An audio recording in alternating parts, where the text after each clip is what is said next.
So after many years of PlayStation using third-party controllers for marketing, we finally have it. PlayStation has released their first ever $200 Pro controller, the PS5 DualSense Edge. Is it worth the hype?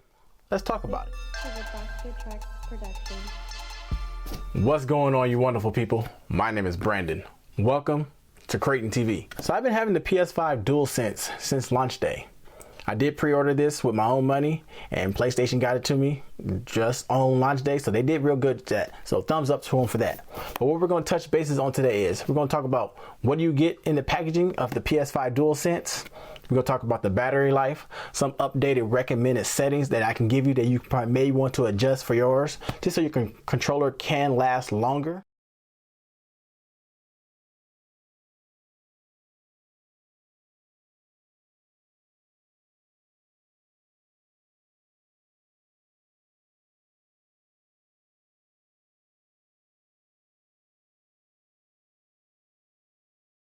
So just for a heads up, I still do have the wireless waterproof speaker for a giveaway, and the controller is still here. So if you want to win one of these, the giveaway is still open. I did give away one in my last giveaway on the live stream to Rising Jeff. So congratulations on winning that speaker on there. Enter the link down in the description box down below. Fill out the form. You must be in the United States to win one of these.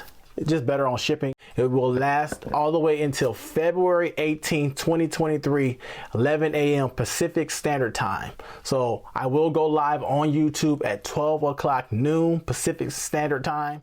Could you be the lucky next winner?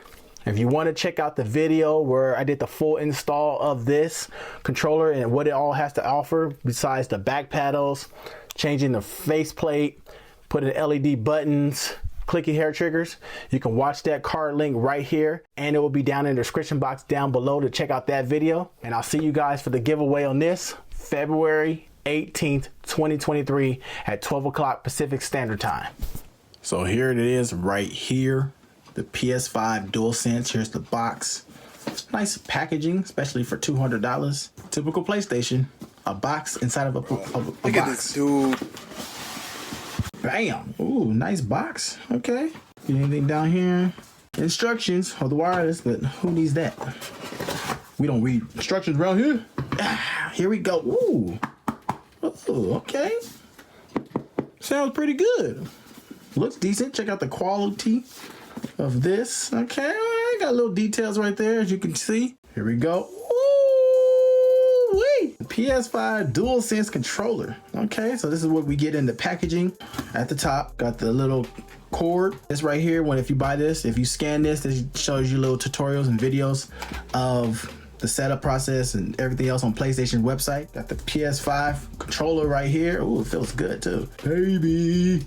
You got the triggers. Ooh, okay, I like it a little bit. We're gonna do some further testing with this. Got the release button to take off the face button in the back. Got your two slots right here for your paddles. Thumbsticks feel good. Look at the quality on the touchpad. Oh wow, that's looking great. You got your function buttons, but let's start off there. Let's see what else we got coming in the case. So if you look right here in the case, it does come with two regular paddles. You get half dome paddles right here. Dome thumbsticks. Okay, these thumbsticks right here is from the like PS3 days and PS2. Yeah, okay. So you get two short and the tall. Only thing of downfall about these thumbsticks is if you use control freaks with these, it does mess up the thumbstick. A locking mechanism for your lock, I guess, to put your cable in there. This locks on top, so you put your cable in, bam, you can lock it in and it stays in place and then it won't come out. Because a lot of people are complaining about the battery life, saying the battery life on this controller sucks, which at times, who plays wirelessly that much anyway? So what do you think so far of the controller? Each one of these paddles do have, the half ones are interchangeable, so you can put them on each side. So this one is left. Well, obviously it's on my left hand side. Oh, okay. I like that. I like that feel. That's how you could do them, but I like both. So we'll just have to do some further testing with it. So I will say it's so far, it's cool. Both of these are all right. I wish it had 4. It is what it is.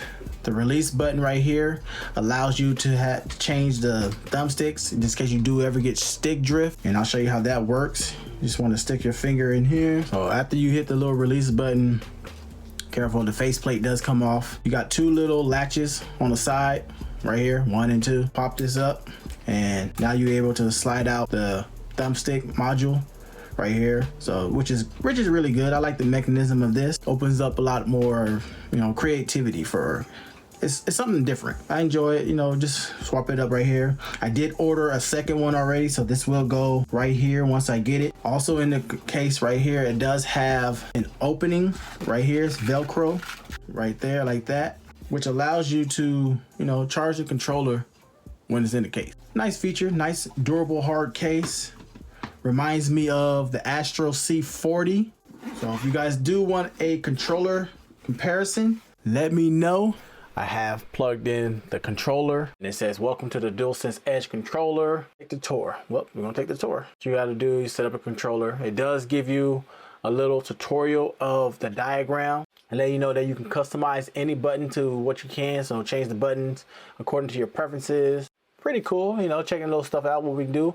Let you know that you can save your custom profiles and you can switch before them. You know, you got the function buttons, try it out. You know, you can press it, the menu appears, and okay, this is right here where you switch your profiles, and then, you know, see what it assign. You can assign the shortcuts. We have custom profiles right here where you can create your shortcuts. Right now it's on the default. You know, receive feedback on switching profiles, controller indicator on, controller vibration, always show notifications. Okay, function menu.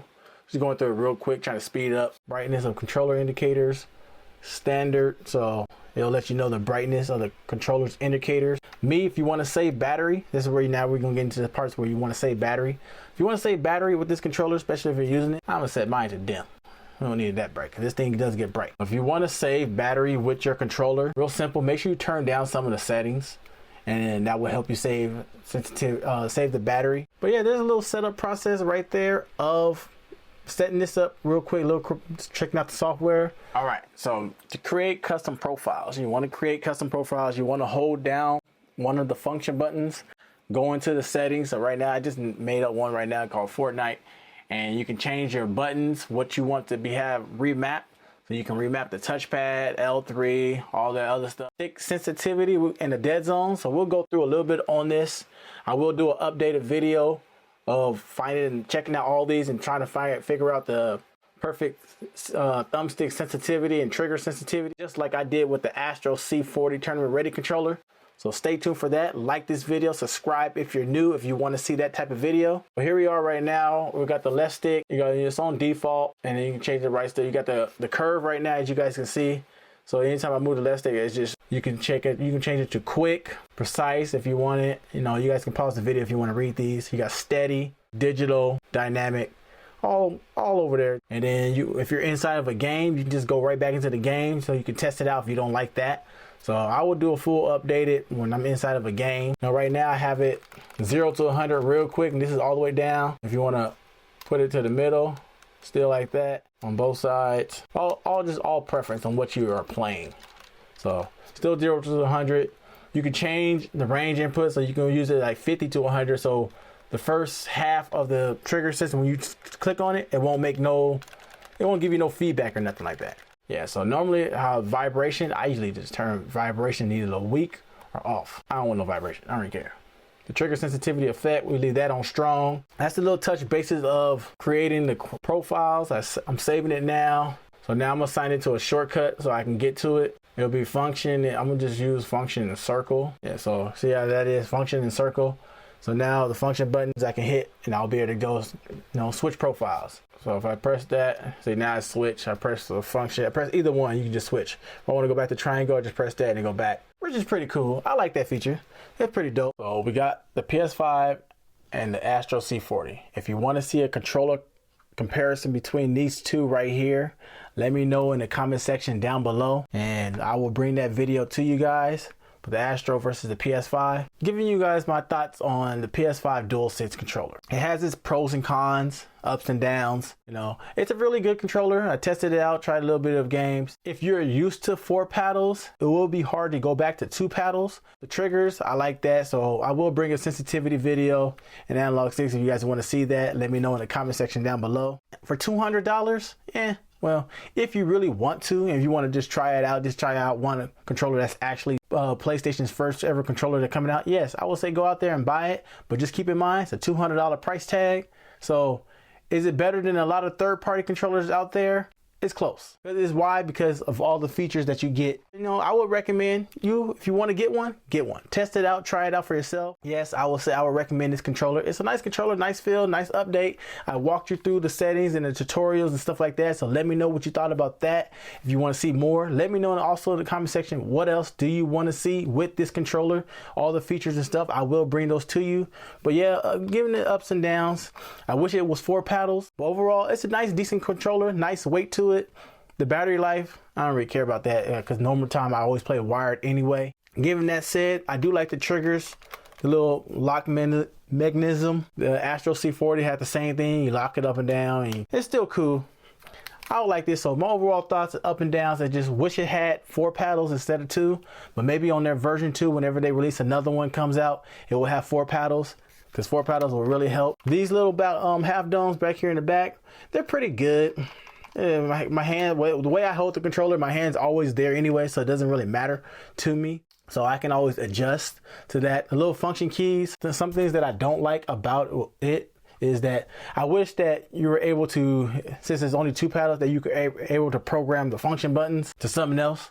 To like maybe one of the face buttons. That way it can help. Because, you know, if you're playing a lot of games, you know, most definitely you always want to keep your thumbs on the trigger sticks.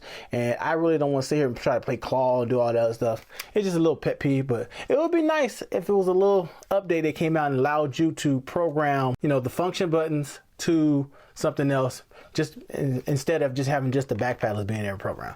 But overall, I like the controller. Let me know what you think about this controller and down in the comment section down below. You can watch my last video here of the Xbox Edition SteelSeries Arctic Nova Pro gaming headset and will it work on the PS5. So check that video over there. I'll see you guys in that video. Thanks for watching and God bless.